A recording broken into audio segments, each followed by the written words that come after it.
respecting other people's laws. I agree with you. I respect the laws in Mexico when I go to Mexico.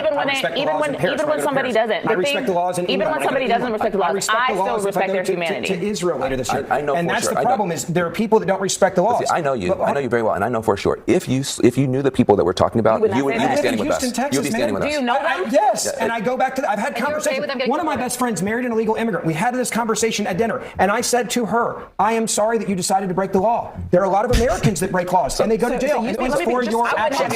So Nanny's in the part with we have a grand conversation, and you have one-sided where you say your side's on side right, and my side's on right. You said you'd kick me out if I had the conversation. Hold on, Ben. So you said that you have a friend whose wife is a married an illegal immigrant. They have children. And you said to that person, I had them on my show. Okay, I know. I'm just making sure we understand. I think it's a very interesting anecdote. It's an important conversation. And you said to her, you need to be deported? I said the same thing that my dad said to me if I ever got arrested.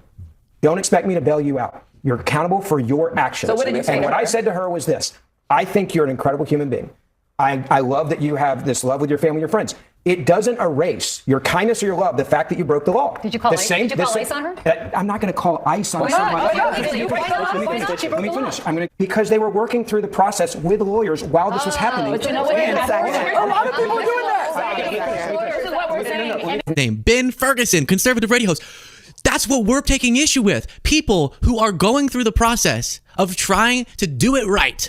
And other than their legal violation in entering the country, in every other way, they haven't been harmful. And in many cases have been very valuable to the United States. And so whilst, yes, we're going to try to deport people who actually have criminal records, who are doing negative things, and we would enforce policies that make sure that everyone lawfully enters the United States, with people who are here, many of them are trying to pursue a legal process and would be very valuable members of our society.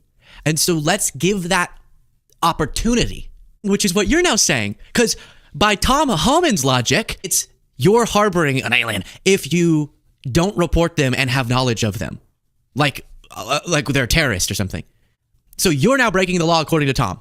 But then you go, no, but I want to deport her because she's seeking a legal pathway, which is why we're against Trump arresting people at courthouses. Which is what he's doing. Tom Homan showing up to courtrooms, and as people are entering or leaving a lawful hearing, they get arrested. So you're discouraging folks who have not done it the correct way to go and pursue doing it the lawful way. You're discouraging that when you say there might be an ICE agent around the corner. That's what we've been saying.